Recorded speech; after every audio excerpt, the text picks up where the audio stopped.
datang di PSI, bukan partai tapi podcast sastra Indonesia. Nanti tolong dikasih sertifikat. Jadi mungkin kalian akan bertanya-tanya, ini apa? Aku siapa? Aku ngapain di sini? Jadi aku akan memperkenalkan diri terlebih dahulu. Halo semuanya, nama aku Azra Rinjani, biasa dipanggil Azra, dan aku merupakan mahasiswa sastra Indonesia Fakultas Ilmu Budaya Universitas Udayana di semester 5. Nah, mungkin kalian juga bertanya-tanya, ini tuh apa? Gitu. Jadi, dan untuk kalian yang udah pernah nonton podcast Sastra Indonesia juga mungkin bingung gitu kemana perginya podcast ini gitu, kok tiba-tiba menghilang. Jadi kita kembali lagi dalam pembahasan yang lebih baru, lebih bagus, lebih kreatif dalam bentuk video. Nah, di sini kita bakal ngobrol-ngobrol santai, dan pastinya aku nggak sendiri, karena kalau misalnya sendiri aku akan ngomong dan kita mikrofonan video call super. Jadi hari ini kita akan kedatangan bintang tamu, dua bintang tamu keren, dua bintang tamu yang sangat keren, hebat dan berprestasi, dan kalian pasti akan seru-seruan bareng sama kami di sini. Jadi jangan lupa tonton sampai akhir. Tiba-tiba bertiga. Nah, ini dia yang aku bilang tadi. Jadi kita di sini udah kedatangan bintang tamu yang aku sebutkan tadi. Coba udah ada cewek cantik dan cowok ganteng di sini menemani aku hari ini di sini detik ini juga. Boleh? Mungkin kok boleh ya? Boleh. Boleh banget. Mungkin mereka bertanya-tanya, ini siapa, ngapain berani-beraninya mereka duduk di sini di samping aku. Ini coba kenalin dulu gitu. Kalian tuh ngapain di sini? Kalian siapa sih sebenarnya? Ladies first. Aku dulu ya. Oke, baik. Makasih ya waktunya. Perkenalkan, aku Neta Theophilia, biasanya dipanggil Neta. Aku salam dulu ya. Salam. Netanya ya? Iya. Aku mahasiswi sastra Indonesia Universitas. Ngopi dulu. Itu teman-teman dari sobat sastra. Boleh. Enggak mau. Biarin aja maksudnya. Tadi maksudnya ulang ya. Nanti itu ada efek kayak hit. Iya. Perkenalkan semuanya, aku Netanya Theophilia, biasa dipanggil Neta. Kenalan ya. Neta. Aku mahasiswi sastra Indonesia Universitas Udayana tahun 2021. Oke. Oh iya. Tepuk tangan guys. Berarti lanjut ke aku ya. Oke, halo sobat-sobat sastra di rumah, halo Mbak moderator kita, Mbak Azra. Perkenalkan, saya Satria Sembiring, biasa dipanggil Alex. Saya seorang mahasiswa sastra Indonesia juga, angkatan 2021 sama kayak Alex. Halo Alex. Jadi saya tiba-tiba kemarin di calling untuk menghadiri sebuah undangan yang sangat luar biasa dari teman-teman sastra Indonesia, dan semoga sobat-sobat sastra bisa mendapatkan banyak referensi akan podcast episode kali ini. Ya, begitu. Silakan kembali bahasa. Wah, wow. Nah, jadi udah ada mereka, berarti tandanya kita akan ngobrol-ngobrol, kita akan mulai obrolan kita hari ini. Boleh. Jadi tadi udah denger kan? Sastra Indonesia. Ya. Nah, jadi sebagai sastra Indonesia, aku pengen cerita dulu sedikit ya. Jadi aku sebenarnya udah muak. Sabar ya. Aku sering banget ditanyain pertanyaan yang membuat aku capek banget sebagai mahasiswa sastra Indonesia. Dan aku ingin juga mendengar pendapat Kak Satria, Kak Alek, maaf kan? Iya, nggak apa-apa. Kak Alek, Kak Neta, mengenai pertanyaan yang sering aku dapatkan juga gitu. Apakah kalian juga mendapatkan pertanyaan ini gitu sebagai mahasiswa sastra Indonesia? Karena kayak nggak di mana gitu, lagi acara keluarga, reuni teman, di jalan gitu, ketemu Oh, ini pertanyaannya kapan nikah? Kebetulan beda. masih Ya. 20 tahun Oh, iya. kakak. Beda kan. Sobat kalian berapa ya? Aku sering banget ditanya, kenapa memilih jurusan sastra Indonesia? Nangis dong. Udah tegar sekarang, udah mulai tegar. Aku Kalau aku sih, kalau misalnya aku sih udah capek banget menanggapinya, dan aku pengen tahu pandangan dan jawaban dan tanggapan dari Kak Alek dan Kak Neta ini kayak gimana sih tentang pertanyaan tersebut, dan aku juga pengen mendapatkan jawaban sejujur-jujurnya, sebenar-benarnya tentang pertanyaan tersebut. Tolong dijawab. Boleh ya sejujur-jujurnya ya? Iya, sejujur-jujurnya. Muak sayang, muak banget. Muak karena ya sebenarnya nggak muak sih, cuma mungkin capek aja ya. Tapi nggak muak itu gimana? Menutupi aja.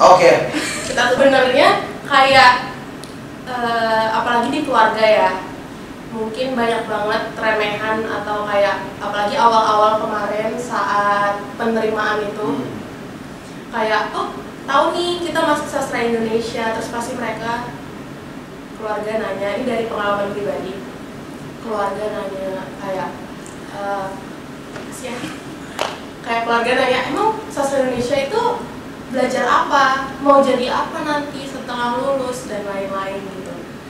Terus aku di situ membantah sih sebenarnya kayak bisa jadi sutradara, bisa jadi scriptwriter dan lain-lain, karena menurutku sastra Indonesia nggak sebatas di situ aja gitu loh, masih banyak apa ya, mungkin untuk orang tua dan lain-lain melihatnya ke prospek kerja ya, dan itu luas sebenarnya, kayak banyak loh di luar sana media pertelevisian, radio yang membutuhkan mahasiswa sastra Indonesia atau di luar jurusan itu juga untuk bekerja di dalam situ. Menurut aku ya.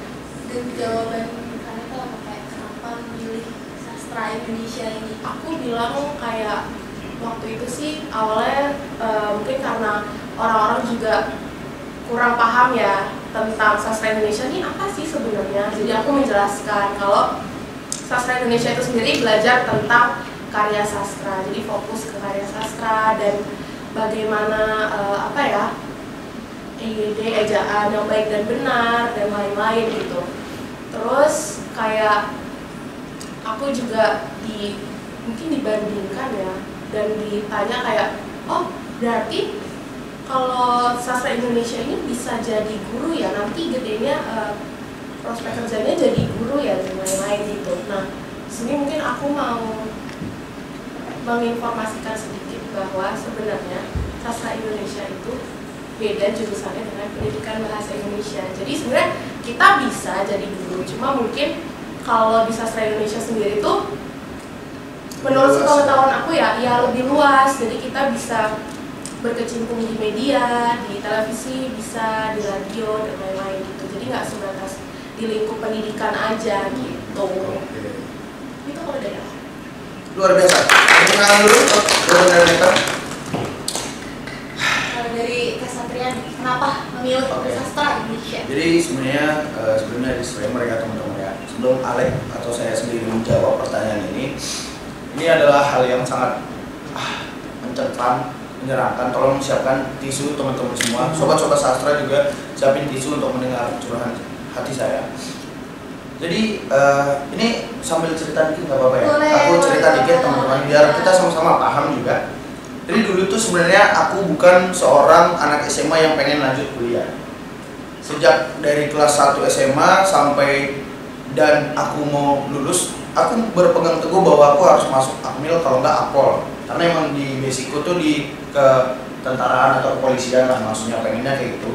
Cuman di saat yang bersamaan lulus, itu kan kemarin COVID 2020, itu COVID, dan aku sempat dengar info bahwa pembukaan Akmil atau Akpol itu ditutup untuk 2020 karena seperti itu tadi. Nah, dan akhirnya teman-teman,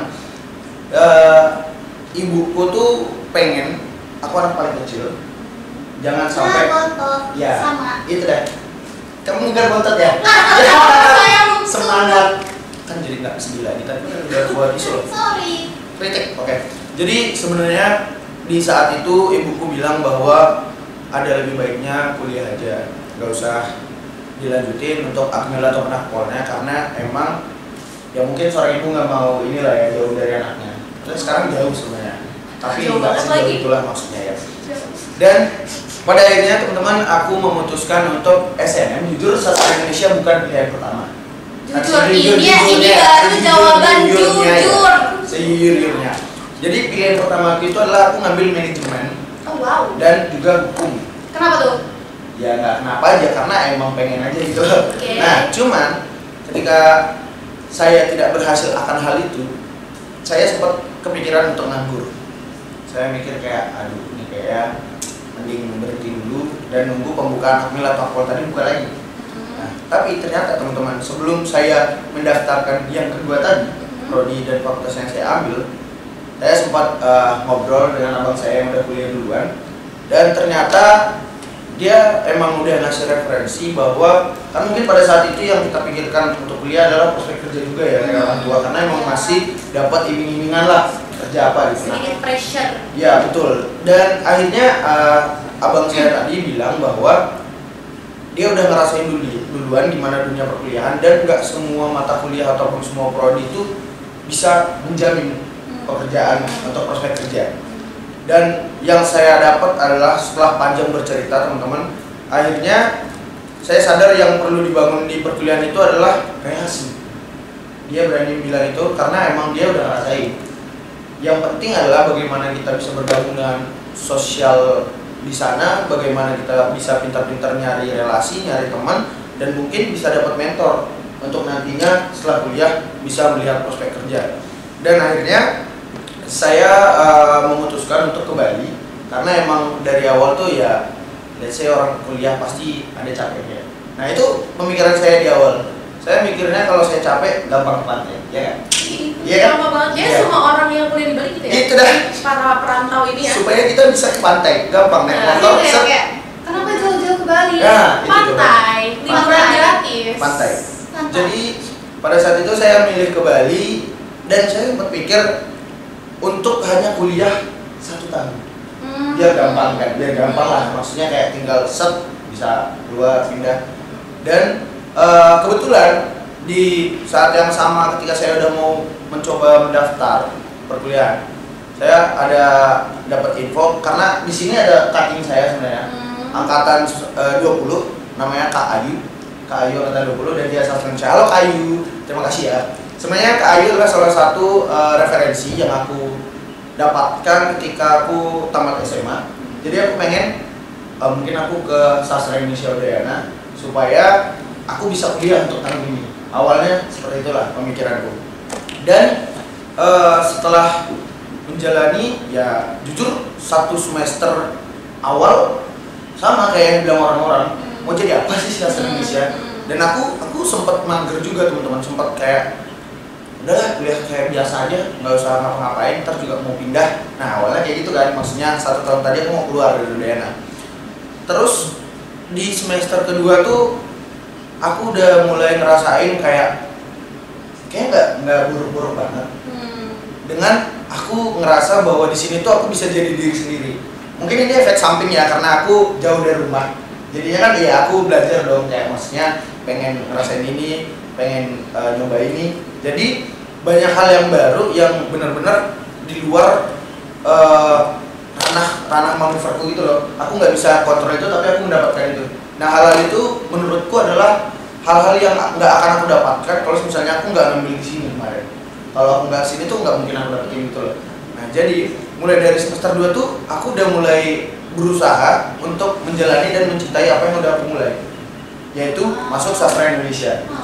Dan mengenai pertanyaan tadi ya, jujur aku pun sering dapat pertanyaan kayak gitu. Kenapa sih Sastra Indonesia? Kenapa nggak ini? Kenapa nggak ini? Dan mau jadi apa?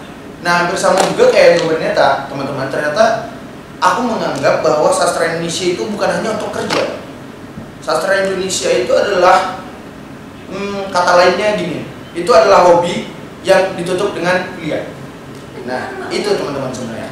Karena saya dari SMP dan SMA pun suka gitu loh bikin kata-kata puitis, ataupun kayak emang kalau kata gaulnya tuh kayak love language-nya aku itu adalah word of affirmation. Wow, ya. Kamu hari ini keren banget ya. Makasih banyak, kamu juga cantik banget loh. Tapi aduh, fokus lagi teman-teman, sorry. Itu tadi kita buyar. Jadi emang karena udah lama banget senang bikin puisi dan merakit kata-kata lah ya. Jadi aku akhirnya menarik satu benang merah apa nih yang bisa aku terus kembangkan di Prodi Sastra Indonesia, hingga akhirnya aku dapatkan hal itu. Dan sudah banyak banget yang aku rasain, aku cobain sehingga memberikan hasil yang benar-benar oke gitu loh. Nah jadi sekarang kalaupun ada yang nanya kenapa sastra Indonesia, kenapa enggak ini, kenapa enggak itu, aku udah nggak peduli lagi. Selagi aku bahagia, aku mendapatkan apa yang aku inginkan dan aku merasa bahwa ini berguna untukku, kenapa enggak? Dan aku harap teman-teman sobat sastra juga nantinya ketika emang udah mendapatkan pilihan ini, dan mungkin kalian pasti ada denial ataupun rasa-rasa ini. Cuman kuncinya adalah kalian denial tersebut karena kalian belum menemukan apa yang mau kalian cari dan apa yang membuat kalian senang. Jadi alih-alih mengesampingkan prodi ataupun pilihan mata kuliah, kalian harus mencoba hal-hal apa lagi yang bisa kalian kembangkan gitu loh. Dan seiringnya itu kalian pasti tetap suka juga, senang jadi enjoy juga. Jadi untuk konklusi akhirnya adalah apapun yang ditanyakan mengenai kenapa masuk sastra, mau jadi apa sastra, jawabannya cuma satu teman-teman, cintai dirimu sendiri sampai kalian benar-benar mendapatkan apa itu arti sesungguhnya dari kehidupan. Terima kasih saya. Belum ya. Oke. Belum. Banyak banget gimmicknya. Tapi yes. Nah jadi kita dengar nih ternyata banyak ya lika-liku dan pertanyaan-pertanyaan yang sering banget kami dapatkan sebagai mahasiswa sastra Indonesia gitu. Jadi mungkin jawaban-jawaban dari Kanita dan Ksatria ini mungkin bisa berguna juga dan membantu kalian-kalian yang masih SMA dan masih bingung gitu kayak memilih jurusan apa dan bertanya-tanya sastra Indonesia ini ngapain, kayak apa aja prospek kerjanya dan lain-lain, atau enggak mungkin kalian yang udah kuliah dan di pertengahan semester dan dimana udah kuliah gitu kan biasanya lagi goyah-goyahnya. Iya, lagi goyah-goyahnya semester 2, semester 3 tuh kayak kita ngapain sih sebenarnya? Ya itu dah maksudnya. Kita ngapain sebenarnya? Terus ini mungkin jawaban-jawaban selanjutnya apalagi dari Kanita dan Ksatria bisa banget membantu kalian. Nah, moving on. Berarti kita emang banyak pertanyaan ya hari ini. Banyak banget. Kita sampai jam 12 malam kan? Karena Oke. karena aku banyak tanya. Baiklah. Nah, setelah mengetahui lika-liku dan tantangan dan lain-lain, itu sebenarnya di sastra Indonesia ini kalian sebagai mahasiswa sastra Indonesia ini dapat apa sih, maksudnya kayak belajar apa aja, ngapain aja gitu, biar kayak teman-teman dan sobat sastra di rumah yang penasaran itu kayak bisa tahu itu, oh ternyata sastra Indonesia tuh belajar kayak gini ya. Oke. Bisa. Ini mau coba dulu nih. Boleh gantian deh. Alek duluan ya. Iya. Oke, jadi teman-teman mengenai apa yang aku dapatkan dari sastra Indonesia itu jujur banyak banget, dan hal-hal itu tuh benar-benar merubah diriku sekarang, baik itu dari mindset, perilaku ataupun tindakan yang aku lakukan. Jadi kita emang dari awal di sastra Indonesia itu kan dapat mata kuliah kayak pembahasan dialek. Nah, sebagai saya mahasiswa yang merantau, hal ini berguna banget. Benar. Nah, ketika saya pengen berkomunikasi dengan teman-teman yang dari luar daerah saya, jujur teman-teman saya dari Medan, Sumatera Utara, dan di awal itu saya terkekang dengan logat. Nah, itu membuat saya kayak, pernah nggak sih kayak risih, kayak kita jadi diri kita yang biasanya, yang dari kampung, tapi ketika kita ngobrol tuh orang kayak, kenapa itu lah ya? Beda ya? Padahal logat gitu loh. Dan mereka masih agak-agak kayak merasa bahwa kita berbeda. Let's say mereka memang respect, tapi itu menghambat untuk kita berkomunikasi dan akrab. Nah, sehingga dari mata kuliah dialektika tadi itu tuh saya bisa belajar bahwa oh ternyata di sini tuh culture-nya kayak gini ya, budaya kayak gini. Dan untuk berkomunikasi dengan mereka, akhirnya saya berproses belajar dialek sampai bisa gitu loh. Dan kalau misalnya saya nggak dapat mata kuliah berdialektika ini tadi, ya bisa aja masih gimana Wak? Iya, tadi masih ngambil galon. Aduh. Padahal orang di sini tuh nggak tahu galon itu apa. Jadi teman-teman, galon itu kalau di Medan adalah tempat SPBU. SPBU itu galon. Iya, nggak tahu kan? Itu contohnya teman-teman. Kalau aku bilang SPBU, mereka paham. Tapi kalau aku bilang galon, mereka mikirnya galon aku. Padahal enggak. Di Medan itu namanya SPBU. Galon. Oke, ya. Baik. Jadi hal-hal itu yang aku rubah ketika aku dapat mata kuliah dialektika.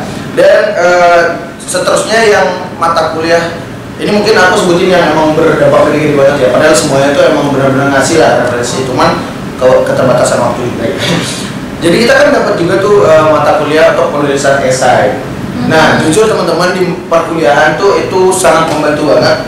Alih-alih teman-teman yang mungkin di semester 1 2 belum terlalu peduli, mereka gampang kok tinggal joki ataupun ChatGPT. Ternyata hal ini tuh berguna banget gitu loh. Aku udah ngerasain juga bagaimana ikut lomba tulis esai dan juga bagaimana mengumpulan esai benar, dan ternyata nggak ada salahnya untuk gagal dulu gitu loh.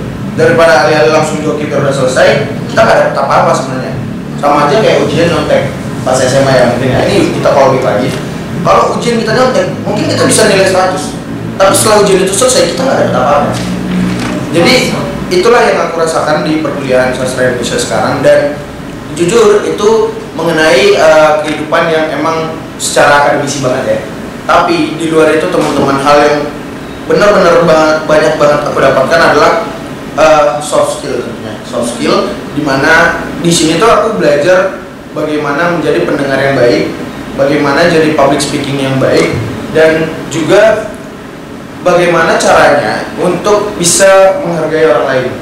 Karena jujur teman-teman, dengan apa ya, mungkin budayaku di Sumatera sebagai orang Batak, budayaku di sana tuh kita ketemu orang yang egonya sama-sama keras. Jadi kita sama-sama keras gitu loh.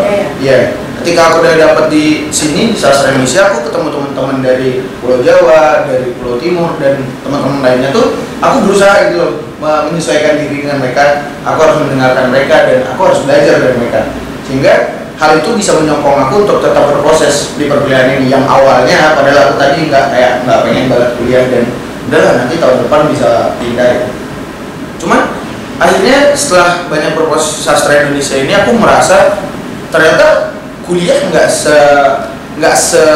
semenjamin itu gitu loh untuk prospek kerja. Kuliah itu bukan cuma semena-mena untuk biar jadi kerja apa nanti. Jadi hal yang benar-benar sangat membanggakan adalah teman-teman, di sini tuh aku bisa berproses dengan menjadi diriku sendiri. Aku nggak harus terkekang karena ibuku mau aku jadi pengacara, aku harus hukum. Karena ibuku pengen aku jadi seorang dokter, aku harus kedokteran. Nah, tapi di sini tuh aku justru bisa menjadi diriku sendiri. Dan aku percaya bahwa lebih banyak jalan yang bisa aku cobain nanti gitu loh. Jadi untuk akhirnya adalah aku memutuskan tetap melanjutkan program studi sastra Indonesia aku sampai nanti wisuda, dan astuntara secepatnya ya teman-teman. Kita udah semester 5 juga ya. Semoga tidak ada kendala, dan mungkin kayak itu dulu deh, kebanyakan itu tadi.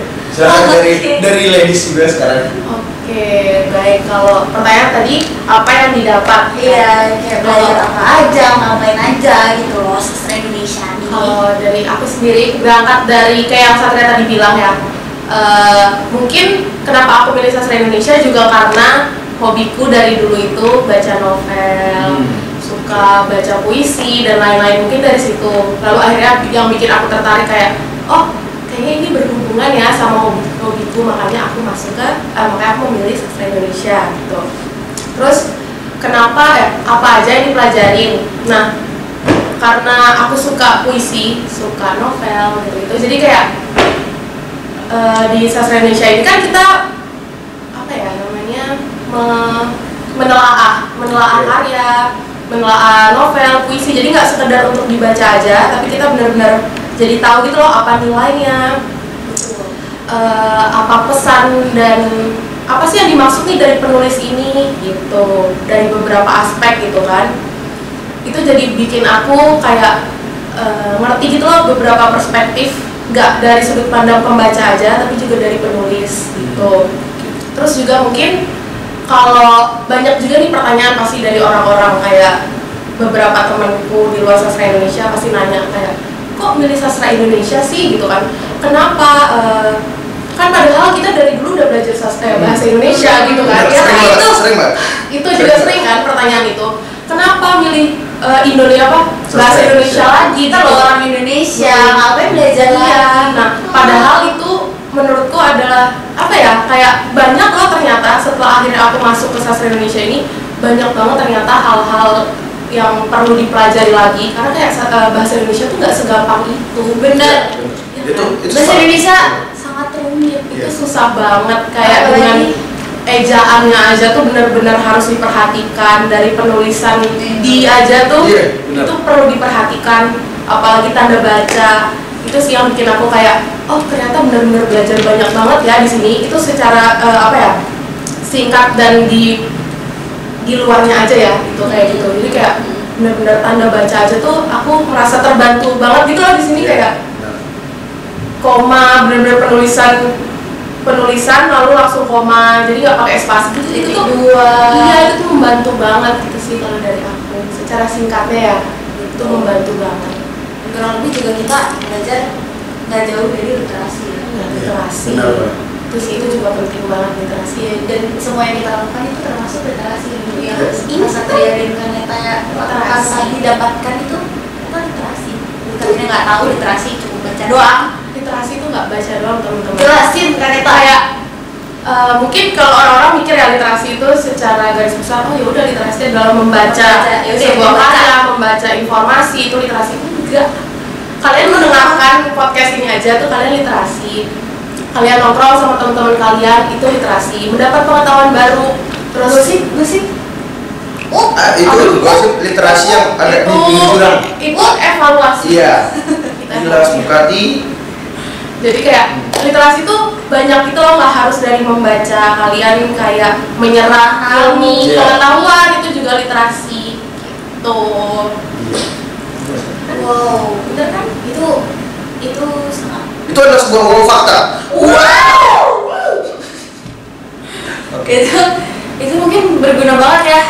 Jawaban-jawaban dari Kak Satria sama kita yang masih ragu kayak sastra Indonesia ini ngapain aja dan lain-lain kan ya.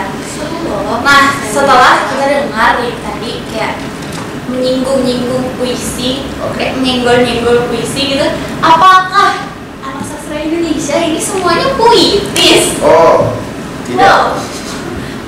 Oke.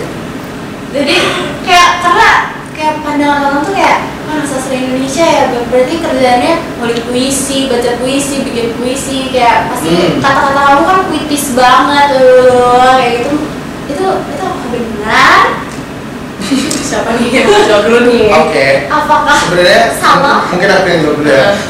Ini sesuai pengalaman pribadi ya teman-teman dan sobat sastra. Kalau dibilang anak sastra Indonesia itu puisi semua atau puitis semua, sebenarnya enggak.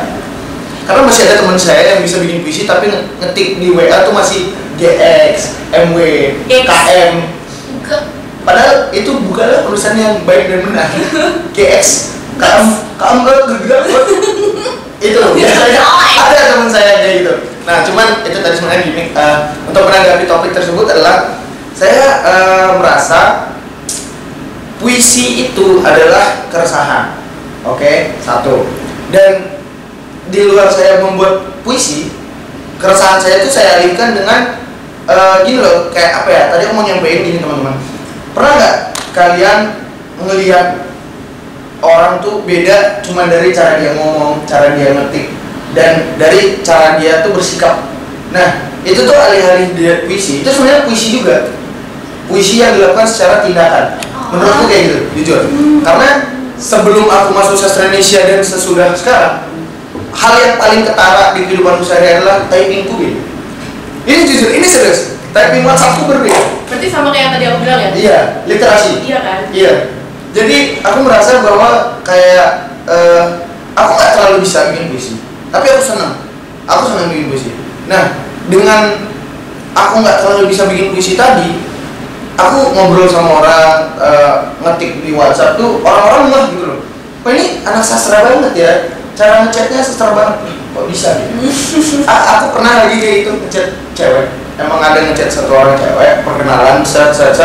Di awal aku bilang sastra Indonesia, dia nggak terlalu tahu, dia nggak terlalu ngeh dan nggak peduli. Tapi setelah panjang ngechat dan dia lihat chatannya tuh, dia kayak ternyata dari kemarin chatamu anak sastra Indonesia banget ya. Kayak aku ngerasa Cetak anak sastra Indonesia di mana kayak? Gimana gitu? Hei kawan, Hai, bolehkah aku mengenal dirimu? oh diksinya indah ya? Nah itu.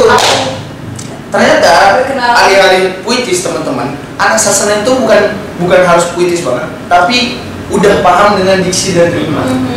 Nah jadi bisa diaplikasikan di apapun, saya cuma di puisi. Menurutku, ya silakan dari gimana dari Bung Ferguson. apakah semuanya puitis? Iya, apakah puitis itu Menurut benar? Puitis. Sama sih sebenarnya kayak Satria, kayak menurutku sendiri puisi itu bisa dibikin sama siapa aja gitu loh, nggak harus dari anak sastra Indonesia sendiri, karena kayak dari kata-kata misalkan nih kita nulis diary atau kita mencurahkan isi hati kita aja kan, kadang kayak kalau orang galau apalagi kan Iya. kayak sering tuh Nanti di nulis-nulis. Twitter, tapi Iya. akun suspend. Oh Kamu ngomong apa? Itu malah pribadi ya. Karena gitu. di sana maki-maki orang kan gak Nah, baik. iya. Ya, itu maksudnya. Itu kan salah ya, kalau Iya, itu ya. salah. Kayak kalau misalnya kita curhat aja, bukan curhat sih, kayak kita melampiaskan isi hati kita aja tuh, menurutku itu bisa loh dikembangkan untuk menjadi sebuah puisi. Benar banget. Terus kalau apakah anak sastra Indonesia semuanya puitis? Mungkin karena ditempa aja sih, karena kayak gitu kan, karena kita udah Iya. kita udah terbiasa Kosakata-kosakata yang kita menemukan, iya kita menemukan banyak diksi baru, kosakata baru, akhirnya membuat kita kayak oh ya udah kita jadi tahu dan mengaplikasikan itu ke kehidupan Iya, sehari-hari. dan Iya. mungkin bagi teman-teman yang lain kayak kosakata atau diksi tersebut tuh kayak ih jarang dipakai, Iya. kok tiba-tiba. Nah, terus sebenarnya sering nih kita Iya. di kehidupan kita ini sering. Cuma mungkin ya karena balik lagi kita backgroundnya dari sastra, kita sering mendengar itu, sering melihat itu, makanya nggak asing bagi kita tapi asing bagi mereka-mereka Iya. yang nggak di sastra Indonesia gitu. Berarti apakah aku dari apakah sastra Indonesia anak ini semua? Wah, ini pertanyaan yang benar-benar top of list teman-teman. Ya nggak sih kayak Iya. karena orang tuh taunya Stigma dan ya. ya stigma orang-orang tuh kayak gitu kan, dan kayak mungkin karena kita ya itu tadi kayak sering mengulik puisi dan ujung-ujungnya juga kita mengulik dari lirik-lirik lagu, dan Oke. kebanyakan Oke. lagu-lagu indie menggunakan kosakata yang jarang digunakan pada percakapan sehari-hari gitu. Sebenarnya itu kuncinya sih, karena kayak lagu indie mungkin kebanyakan stereotip orang-orang lagu indie tuh menggunakan lirik yang indah, diksi indah dan lain-lain kan, makanya menjadikan kayak oh dia anaknya indie banget ya. Iya, Mungkin karena kayak berhubungan gitu loh, padahal tuh Iya. nggak selamanya indie gitu. Soalnya kok kayak pernah gitu, oh lo sastra Indonesia ya, berarti anak indie banget ya. Kayak, maksudnya Enggak, aku nggak mendengarkan lagu-lagu indie aja kok gitu. Itu sebenarnya ada peristiwa lucu satu teman-teman. Jadi pernah ada temanku yang bilang bahwa lagu-lagu indie itu sebenarnya bukan lagu, tapi dia berpuisi baru dijadiin lagu. Nah, jadi mungkin ini beberapa berpuisi ya, tapi dijadikan lagu. ya. Jadi mungkin Apa satu contoh, musikalisasi puisi? nggak juga Tapi sebenarnya. Wahana. Nah, jadi dia tuh emang awalnya nulis puisi bukan nulis lirik lagu. Tapi karena dia penyanyi, dia punya bakat bisa nyanyi, jadi lagu gitu loh. Nah, mungkin ya menurutku itu adalah salah satu hal yang bisa juga menjadi alasan kenapa anak indie itu berpatokan punya stigma bahwa puitis banget atau indie itu Iya, hal kayak- yang benar-benar rima banget lah. Ya, jadi kayak nggak jauh beda Nah, gitu iya. antara sastra Indonesia dan Jadi indie. melekat gitu loh, di identitas kita melekat. Padahal sejatinya bukan Ya, bukan nggak harus gitu. juga, ya. Heeh. Nggak harus juga. Cuman itu tuh hal yang memang berkaitan Sama sehingga aja. iya memunculkan paradigma itu tadi gitu loh. Jadi mungkin perihal anak sastra Indonesia itu indie banget sebenarnya enggak juga. Ada yang fashion. Oke, kita akan membahas ke pembahasan selanjutnya yang Next aku topic. juga Oke. next topic yang aku juga sebenarnya curious. Apa tuh penasaran? Jadi aku jadi Oke. penasaran sama pertanyaanmu. Nah, jadi kan setelah mendengar jawaban dari Kak Satria dan Kanita bahwa sastra Indonesia tuh gini, ngapain aja dan segala macam. Maksudnya kayak kita juga loh kuliah dan lain-lain. Tapi ada nggak sih kayak kesibukan dari Kanita dan Kak Satria nih selain di luar kuliah gitu, yang sekarang sedang dilakukan kayak gitu? Ya mungkin sibuk masak, sibuk bantu mama, Iya, oke. Mama jauh, Mama. pasaran. Mama kita jauh. Ibu gitu. Fun fact, Kabarnya teman-teman. benar rantau ya? Aku nggak pernah pulang ke rumah teman-teman. Boleh. Oh. Nih. Lanjut. Dikupak dulu. Jadi sensor. Maksudnya oke. sensor. Jadi udah tadi ngomong tapi nggak ada dua suara. Lanjut. Neta dulu deh, Neta dulu silahkan. Kesibukan. Aku sekarang. Yes. Selain Kuliah. yes, aku lagi sibuk Masa magang. Oh, magang. Aku lagi sibuk magang. Jadi sibuk magang. Gimana tuh kalau boleh tahu? Di salah Gimana, Wak? Magang di mana, Wak? Di salah satu stasiun TV nasional. Oke. Di sebuah Sebuah TV nasional. Terus aku tuh di bagian berita. Nah, itu juga sangat menjawab pertanyaan kalian bahwa sastra Indonesia ini gak cuma jadi dosen. Ini buktinya Kalian kita loh bisa kerja di mana aja. sobat sastra dan orang tua keluargaku yang bertanya apa? Kelihatan. Bukan. Oh, enggak. Apa nanti Menjadi apa gitu kan. kalau tidak gede mau jadi apa? Ya, aku nggak tahu lagi lagunya. Ya, itulah. Jadi aku lagi aku magang di divisi berita. Ternyata di TV itu dibutuhkan banget lulusan sastra Indonesia. Ya nggak harus sastra Indonesia juga, cuma kayak kalau bisa karena kan sastra Indonesia ini yang paham kan, Yang paling paham sama penulisan dan lain-lain. Jadi ternyata kita ini dibutuhkan loh di sastra Indonesia, di TV, di berita gitu. Nah aku Sebenarnya kita dibutuhkan di mana aja sih teman-teman. Itu adalah sebuah wow fakta banget. Wow. jadi aku Seru ya kayak gitu. Jadi aku di berita tuh aku nulis naskah berita, Oke. terus jadi reporter dan lain-lain. Ih, keren banget, itu adalah mimpiku asal kalian tahu. Seru. Ya. Dan selain magang, Selain magang, aku masih di kampus juga. Aku ini ikut organisasi Mhm. Ya, Himpunan betul. Mahasiswa Sastra Indonesia. Terus aku di divisi minat bakat dan karya seni. wow. Gitu. Kalau kesibukan Kak Satria? Oke, jadi hampir sama juga kayak Neta, karena baju kita sama. Ya, jadi Wow. banget. Wow. Selain perkuliahan, selain mata kuliah, aku juga salah satu mahasiswa yang backgroundnya organisasi banget, teman-teman, dan kepanitiaan banget lah ya.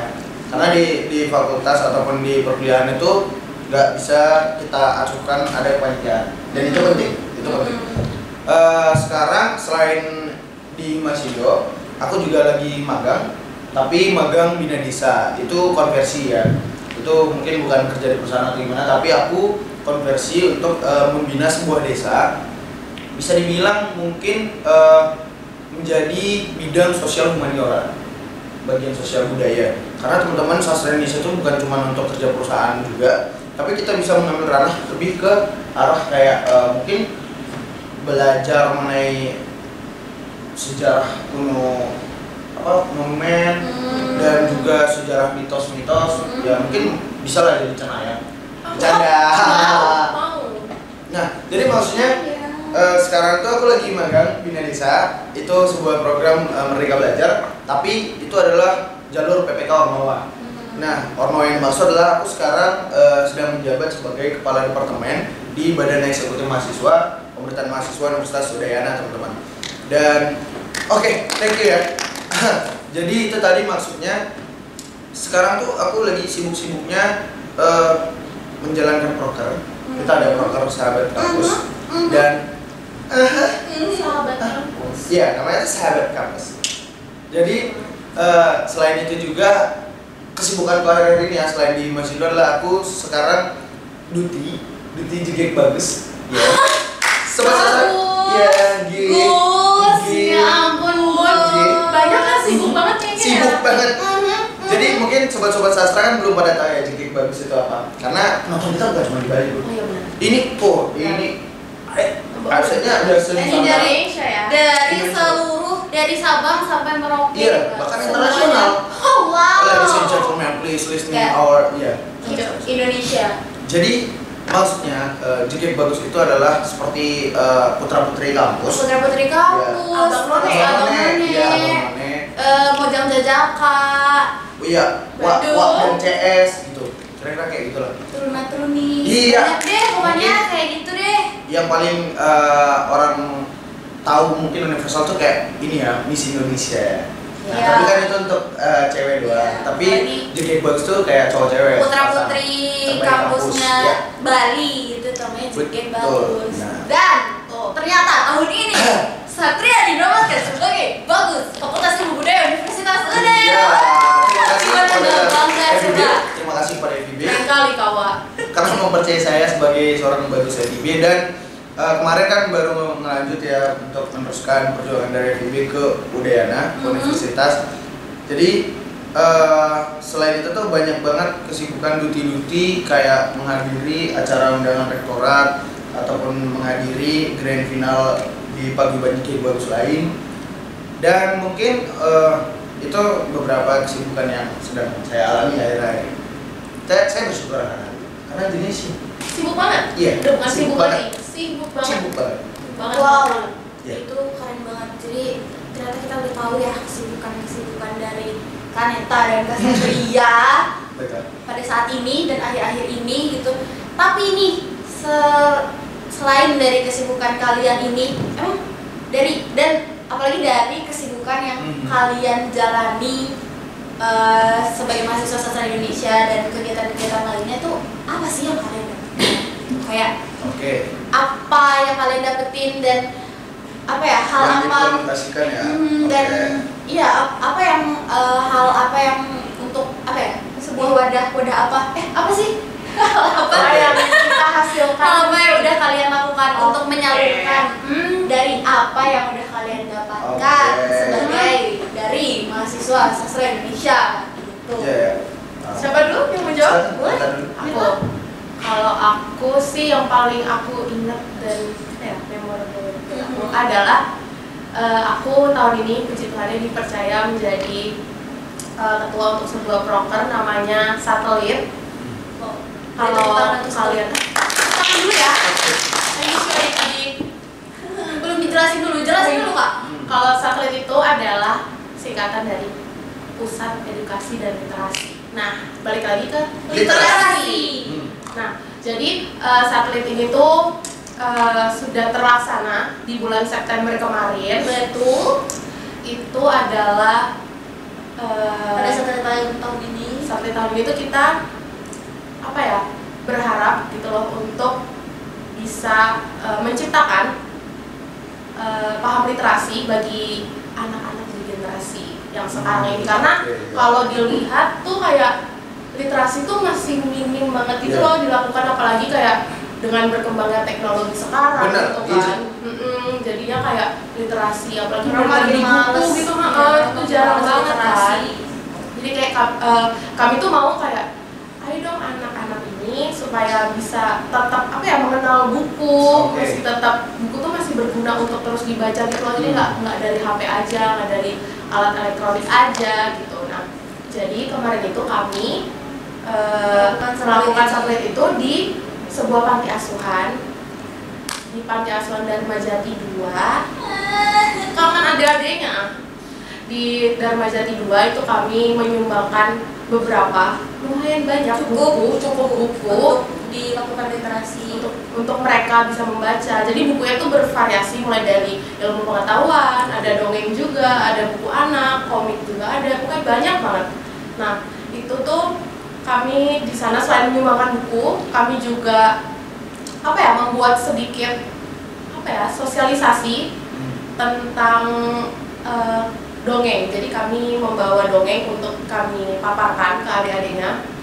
Terus kami membaca bersama. Jadi waktu itu ada beberapa buku kami baca bersama. Lalu kami bedah. Nah itu sih di situ pelajarannya. Jadi kita benar-benar merealisasikan apa itu literasi gitu loh kepada selain membaca aja. Jadi kayak mereka juga mendengarkan. Jadi ada yang bercerita tentang dongeng gitu kan. Terus kayak belajar juga nih unsur intrinsik dari dongeng itu sendiri. Jadi kayak mereka tuh tahu nggak cuma apa ya nggak cuma baca doang. Cuma dikasih buku baca Ya, udah tapi gitu. mereka tuh tahu gitu kayak mulai Mereka dari- belajar memahami, mendengarkan benar kayak dari kami. temanya, terus juga tokoh. Jadi mereka paham gitu loh tentang apa ya konsep literasi dan juga kayak apa dan siapa aja sih yang terlibat di dalam cerita itu gitu. gitu sih kalau dari satelit. Kangen Jadi ya. jadi secara garis besar Jadi secara ya Itu itu sih yang membuat itu yang akhirnya kayak apa ya, melihat mereka tuh juga seneng banget gitu loh. Oke. Dikasih buku tuh mereka seneng banget kayak oh iya, jadi mereka baca. mereka benar-benar baca gitu Iya, mereka loh. benar-benar baca, terus kayak udah selesai baca mereka ganti buku yang lain gitu. Jadi kayak kita tuh juga senang gitu loh ngeliatnya kayak oh ternyata sebenarnya mereka tuh mau, cuma mungkin karena sekitarnya juga Iya. apalagi sekarang ditutup dengan teknologi itu lagi ya, jadi kayak kurang lah apa ya untuk adanya buku di sekitar mereka, jadi mereka jarang baca buku gitu. Terus aku jadi kayak Jadi merasa berguna Berguna, gitu ya bahasa Indonesia karena iya. bisa Berbagi. ternyata Iya, iya bisa berbagi. berbagi literasi kita loh gitu. benar, itu yang bikin aku happy dan memorable sampai sekarang. Benar. Gitu. Adik-adik. Pengen ketemu dia. Ayo. Coba lanjut dari Bang Alek. Lek, gimana Lek? Mungkin balik lagi ya, kayak aku bilang tadi, apa yang aku dapat adalah sesuatu yang merubah diriku dulu. Dan jujur teman-teman, dari beberapa pengalaman yang sudah aku rasakan, hal yang benar-benar aku dapatkan dan mengubah diriku adalah aku akhirnya bisa menjadi seorang yang paham dengan situasi. Satu, dan berikutnya adalah di sastra Indonesia itu kita belajar untuk berpikir kritis. Nah, dan hal itu sangat-sangat benar-benar berguna. Sebenarnya semuanya juga yang kuliah maksudnya Iya. diajarkan untuk berpikir kritis ya. Nah, iya, tapi sastra Indonesia ini punya poin plus. ya. Dimana bahwa kita tuh nggak semena-mena kayak matok iya atau enggak. Tapi kita percaya kalau kata kahim saya Gibran, selain dunia ini hitam atau putih, ada abu-abu. Nah, fakultas lain mungkin nggak dapat abu-abu itu. Tapi di sastra Indonesia tuh aku dapat, iya.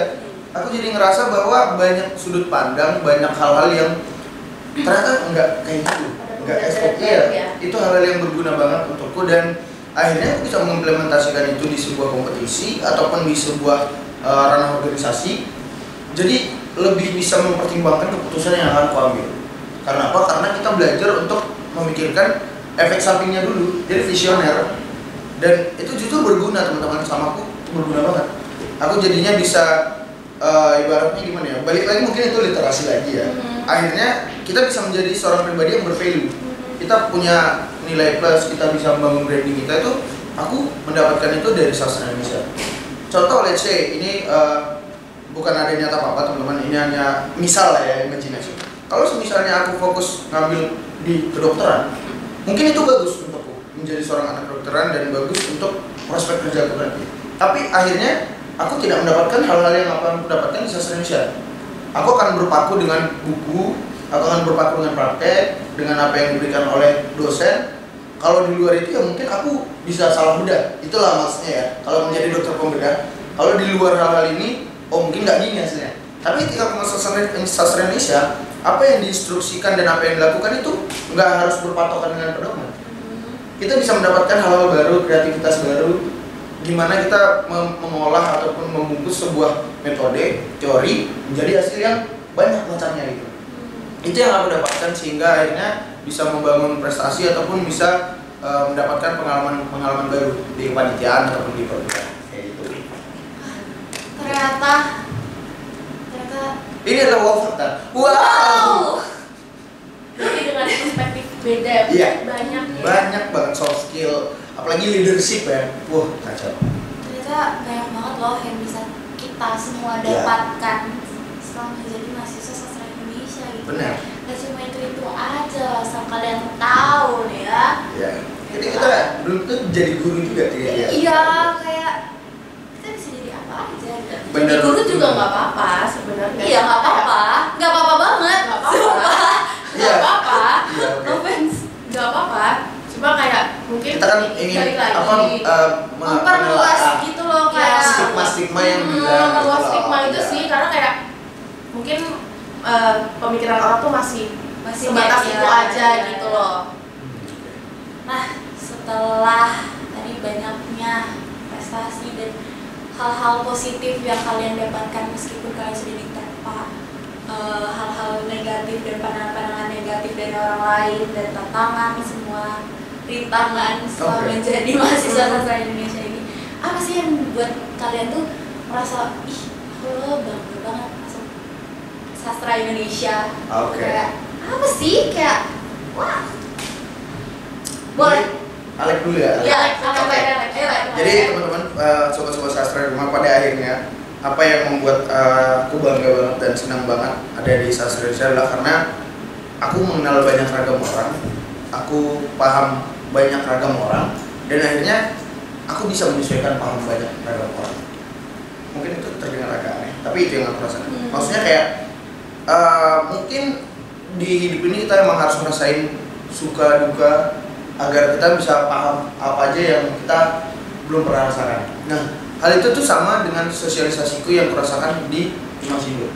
Dan aku sangat bersyukur dan sangat bangga bahwa teman-temanku tuh selalu suportif. Teman-temanku tuh selalu memberikan dukungan-dukungan terbaik. Thank you banget untuk Imasindo, teman-teman semuanya. Bahkan yang ada di sini kacau. Ini adalah sebuah fakta. Wow.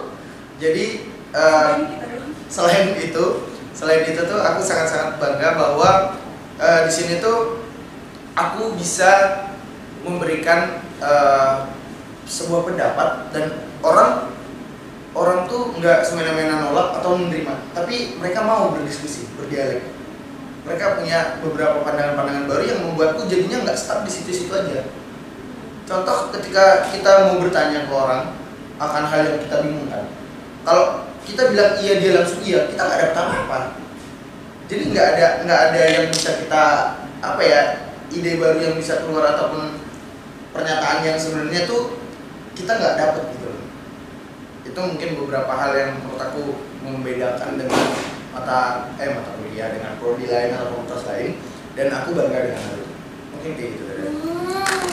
Silahkan dari Neta gimana? Kalau aku bangga karena selain ini juga mimpiku juga sebenarnya, maksudnya benar-benar bisa berada di lingkup titik ini nggak di lingkup di lingkup yang kayak kita tuh sama gitu loh, tujuan dan kegemarannya tuh sama gitu kan. Terus kayak karena aku bisa merasakan ini itu kayak kebebasan aja gitu loh, kebebasan dalam berekspresi, kebebasan dalam kayak untuk menulis puisi aja tuh benar-benar kayak ya udah aku bebas menumpahkan segala isi hatiku dan lain-lain gitu. Dan itu bisa menciptakan sebuah karya yang nggak tahu sih berguna atau enggak buat orang lain, cuma seenggaknya berguna untuk diriku karena aku bisa meluapkan emosi itu. Gitu. Itu sih aku bangga dan happy-nya di situ. Iya sih, ya kan? Kayak berangkat dari diriku sendiri aja sih untuk itu gitu. Jadi kita bisa curhat kapanpun biaya apapun sebebas mungkin. Pengen dong dengar kalian sebagai mahasiswa sastra Indonesia harapan dan langsung baca dari sih. Boleh? Aku tadi mikirnya kayak gitu, disuruh baca puisi.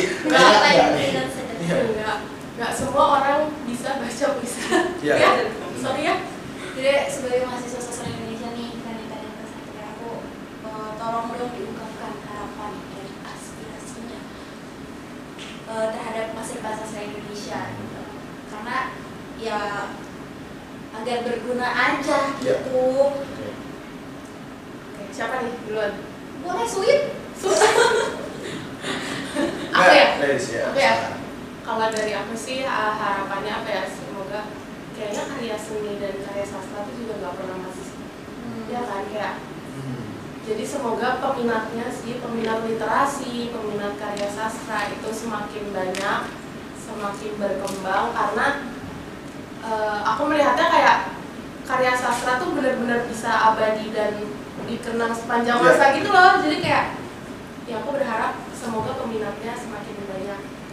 Dan kayak kalau soal mungkin pemikiran orang ya kayak tentang pasti orang mikirnya tentang prospek kerja dan lain-lain itu tuh kayak menurutku masih tabu sih di zaman sekarang dengan kayak sastra Indonesia tuh apa sih mau jadi apa gitu. Banyak kok maksudnya kayak nggak berpatokan juga gitu loh sastra Indonesia pasti nanti kerjanya apa atau apa, karena kan pasti kayak ya masa depan siapa sih yang tahu gitu kan. Jadi kayak nggak usah takut, jangan pernah takut masuk sastra Indonesia. Terus kayak untuk kalian teman-teman sobat sastra yang baru mau masuk atau baru mau memilih sastra Indonesia, Dengerin teman-teman. jangan pernah takut, karena kayak ikutin aja gitu loh keinginan kalian, kegemaran kalian. Karena kalau Misalkan misalkan kata hati kalian tuh bener. karena kalau kalian mengikuti apa yang kalian inginkan, apa yang kalian sukai gitu kan, itu pasti nanti kedepannya enjoy gitu loh ngejalaninnya. Gak akan kayak ada tekanan lah atau apa gitu. Pressure dikit. Pressure Stress dikit lah. Cuma Tapi nggak nyampe. tenang aja, nggak ada matematika juga kok. Iya benar. Pada akhirnya dapat hasil-hasil yang spontan ya. Akhirnya keluar juga. Spontan. Oke. Oke. Kalau dari aku ya, menurut aku harapan jujur ke Himasindo dulu ya, Buktinya. Boleh. Harapan aku ke Himasindo adalah sama, berangkat dari literasi satelit tadi. Aku berharap kedepannya dan selamanya sastra Indonesia ataupun mahasiswa sastra Indonesia, bukan hanya Himasindo, tapi terkhusus Himasindo, bisa menjadi wadah yang benar-benar berbagi dan bisa benar-benar menjadi penyalur gitu loh. Mungkin kayak harapan Neta tadi, Neta berharap bahwa karya sastra ataupun hal-hal di dunia sastra itu nggak pernah mati ataupun akan terus berlanjut. Nah, harapanku adalah mahasiswa sastra Indonesia, terlebih Himasindo tuh harus bisa menjadi jembatan untuk hal itu gitu loh. Jadi aku pengennya teman-teman di sastra Indonesia, sobat-sobat sastra ataupun yang mau masuk ke sastra Indonesia nantinya, kalian harus punya sebuah harapan yang tujuannya tuh sama, sehingga itu menjadi sebuah landasan ataupun alasan kuat untuk kalian terus berproses sampai akhirnya kalian memberikan hasil yang terbaik. Satu. Dan harapan yang kedua adalah aku berharap teman-teman ataupun sobat-sobat sastra yang dengar podcast ini itu bisa menelaah ataupun bisa membedah lagi. Karena jujur kita pun masih mahasiswa, kita pun masih belajar, dan apapun yang kita sampaikan hanya referensi dari pengalaman pribadi ya. Benar. Kita belum bisa memastikan itu Iya. konkret, benar ataupun absah Kita 100%. juga bukan seorang ahli. Dan aku pernah sorry ya, ini agak gimmick lagi. Aku pernah baca buku itu, bukunya Hasta Idriani, nanti bisa ditanya ataupun bisa dicari. Itu aku kaget bacanya ketika aku kan mau belajar puisi, mau belajar nulis puisi. Nah, bukunya itu adalah seni menulis puisi. Jadi aku pikir, oh gampang dong, kayak misalnya ini buku yang tepat. Tapi teman-teman, pas aku buka lembaran pertama setelah daftar isi, aku kaget. Karena di sana tertulis, buku ini diciptakan bukan untuk membuat seorang menjadi penyair, tapi untuk paham apa itu puisi. Nah, jadi tuh dari situ tuh aku merasa bahwa kalau kita paham puisi, belum tentu kita jadi penyair. Nah, jadi harapanku tadi ke Himasindo adalah kalian nggak harus pengen jadi penyair baru masuk sastra Indonesia, tapi banyak hal yang bisa kalian dapatkan dan kalian pahami di sastra Indonesia sehingga memudahkan jalan kalian kalau ingin menjadi penyair gitu loh. Itu yang aku dapatkan. Dan harapan terakhir adalah teman-teman, semoga nanti kita semua mahasiswa sastra Indonesia yang di sini ataupun yang akan datang itu akan dimudahkan perjalanan kuliahnya, karena kita udah mulai stres ya, kita udah mau mikirin UP dan lagi skripsi ya kan. Dan semoga nanti kita bisa menjadi role model ataupun contoh yang baik untuk teman-teman mahasiswa sastra Indonesia lainnya. Karena alih-alih kita berharap kepada mereka, kalau kita sendiri nggak bisa mengaplikasikan, buat apa itu? Jadi harapannya adalah semoga kita menjadi orang yang sukses, orang yang bisa kerja di mana aja tanpa prospek kerja, sehingga hal-hal itu mematahkan stigma yang di awal kita bahas. Itu adalah kuncinya teman-teman. Kita harus membuktikan. Ini adalah sebuah wow fakta. Wow. Ya mungkin gitu dari aku tadi dulu. Oke. Aku mau nanya. Oke. Satu Masuk. lagi. Masuk. Satu lagi. Apakah benar? Apa tuh? Apakah benar mahasiswa sastra Indonesia itu kalau ke kampus pakai topi? Nice. Oke. Apakah benar? Oke. Dan apakah mahasiswa sastra Indonesia rambutnya gondrong semua? Oke.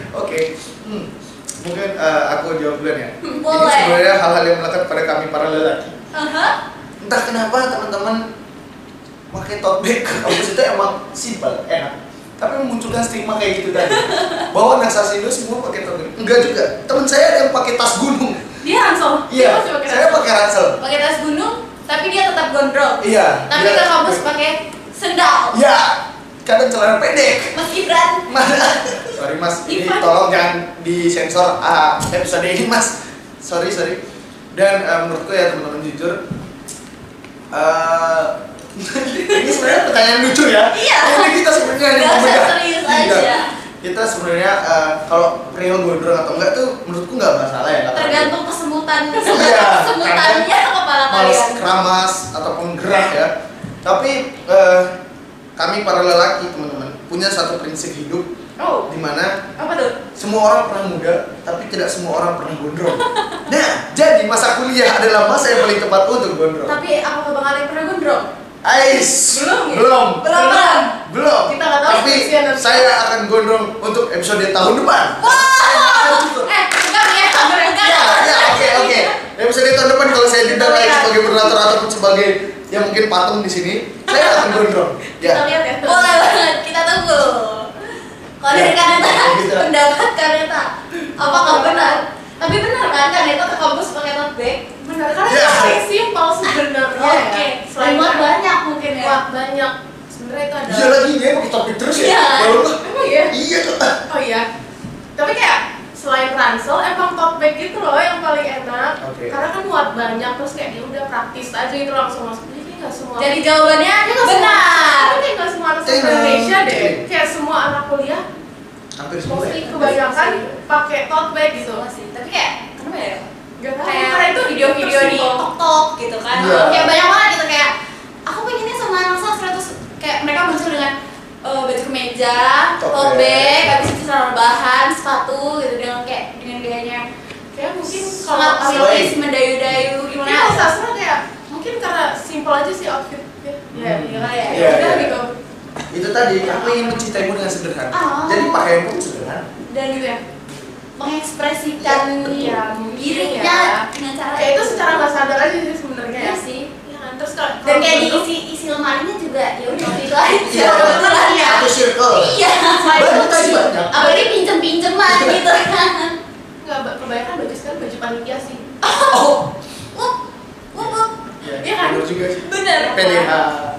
Terus kalau Iya soal sih. gondrong ya menurutku kayak karena cowok ini nggak sih, kalau dulu tuh ketahan karena SMA ada peraturan nggak Iya. boleh gondrong, Iya. sedangkan sekarang tuh udah bebas gitu loh, kayak ya gondrong dia semuanya. Bahkan bukan hanya apa ya, bukan maksudnya sastra Indonesia semua gondrong tuh enggak. Nggak semua kok, Tapi banyak semua di kampus mahasiswa ini. pasti gondrong. Banyak di kampus. Apalagi mas-mas teknik, Oh, ya kan? oh, oh, oh. Itu adalah Kenapa ya? hal-hal yang itu ciri khas. Oh, ciri Kalau khas. teknik Iya. ciri khas. Ciri khas. Sebenarnya semua mahasiswa gondrong itu ciri khas. Karena itu tadi semua orang pernah muda tapi Kayaknya semua iya deh, orang ini deh gondrong. moto hidup mereka lelaki-lelaki itu. Ya kan, jadi kayak ya udah dicobanya sekarang aja sebelum. Karena nggak ada yang peduli juga. Iya, sebelum ketuaan Dosen gitu. nggak peduli ya. Iya lagi. Ya makanya kita Itu ayo gondrong. jawabannya. Oke. Oke, itu dia tadi. Seberapa wow fakta? Wow. Sebenarnya itu biar agak Ya, enggak seru-seruan dikit lah ya. Iya, Kita karena nggak nggak tegang aja ya. banget. Ya sebenarnya bebas aja sih kita mau pakai. Iya, podcast kita. Iya. Mau rambut segondrong apa, mau secetang apa, sebotak apa, memang kilat juga kagak Iya. apa. Nah, jadi itu dia. Jadi ternyata dari kesimpulan dari jawaban-jawaban dari Kaneta dan Kak Satria itu, ya udah intinya jangan takut masuk sastra Indonesia, kayak kalian tuh bisa jadi apa aja gitu loh. Betul. Kayak, sini masuk. Ya udah jangan takut dan kayak nggak usah bingung, nggak usah bimbang gitu, kayak enjoy aja, kayak mau dibawa kemananya itu kalian lagi yang nentuin gitu kan, kayak passion kalian di mana dan lain-lain. Jadi yaudah intinya percaya diri aja gitu, kayak nggak usah takut lah. Betul. Ini loh cuma dunia. Nangis dikit sih. Paling nangis dikit. Ya. Itu dia podcast kita hari ini. Terima kasih Kak Neta dan Kak Satria telah memberikan informasi yang sangat bermanfaat dan menarik untuk Sobat Sastra kali ini. Dan semoga apa yang udah disampaikan tadi sama Satria dan Neta mampu merubah pemikiran dan pandangan bagi orang-orang terhadap Ya. sastra Indonesia gitu. Jadi kalian nggak usah bingung lagi dan nggak usah peduli dengan omongan-omongan orang lain tentang sastra Indonesia gitu loh. Tapi kalian buktikan aja. Betul. Oke, terima kasih. Last statement ya, last statement. Oh, boleh banget. Ya, Silakan. last statement ya. Boleh kamu dulu. Oke. Kamu dulu ya. Beneran nih. Sampai besok kamu dulu ya. Oke teman-teman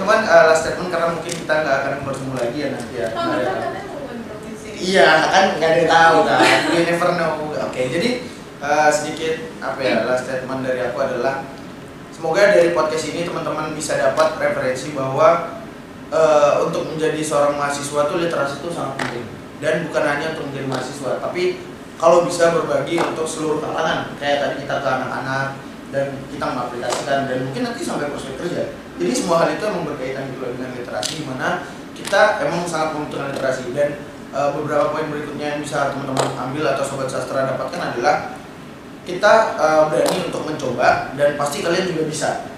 Dimana aku dan Neta di sini udah mengalami banyak proses, dan itu hal-hal yang kami dapatkan dari landasan sastra Indonesia. Dan semoga teman-teman bisa menimbang lagi atau mendapatkan beberapa poin yang bisa menjadi nilai plus untuk nantinya memilih program studi ketika mau kuliah ya.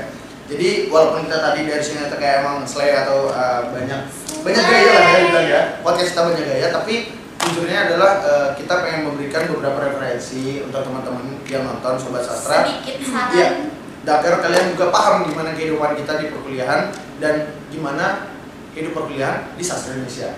Nah, dan semoga apa yang sudah kami berikan bisa menambah wawasan ataupun menambah referensi untuk teman-teman sobat sastra di rumah. Dan last ada penutup sedikit teman-teman, motivasi yang selalu saya bawakan dari Najwa Shihab. Pantun. Jadi gading antara. Itu punya teman saya. Itu saudara saya yang punya. Diambil ya. Ada gading antara. Boleh, Oke, jadi teman-teman, Najwa Shihab pernah berkata, menjadi seorang pengikut bukanlah sebuah dosa, tapi menjadi diri sendiri adalah sebuah hal yang luar biasa. Oke, itu dari saya. Terima kasih. Semangat meneruskan kehidupan. Boleh. Kalau dari aku, Iya. tetap semangat. Tetap semangat. Tak ada anak sastra yang tidak gondrong. Enggak dong.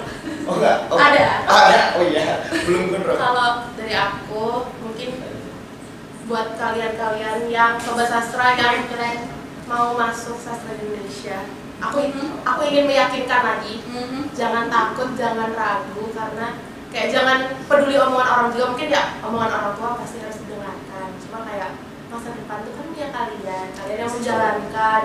Jadi kayak kuncinya tuh ada di kalian gitu loh. Jadi jangan takut. Ambil aja kalau masuk sastra. Jangan takut. Seru tahu di sini. Iya, betul. Takut Tuhan. Bener. Betul. Dan gede takut Tuhan. Kita takut orang. Yeay. Oke, terima kasih untuk sobat sastra yang udah nonton sampai detik ini juga. Makasih ya. Capek ya? Tisu, panitia tisu. Makasih ya. Oke, aku mau minta maaf sebelumnya apabila ada perkataan dari perempuan yang disengaja maupun tidak disengaja dan menyinggung. Dan sampai sinilah podcast episode kali ini. Sampai bertemu di PSI atau Podcast Sastra Indonesia selanjutnya. Bye bye. Thank you. Terima kasih. Terima kasih ya Mbak Neta. Makasih ya. Terima kasih. Terima kasih. Ya ampun. Ini ceritanya kecil hilang.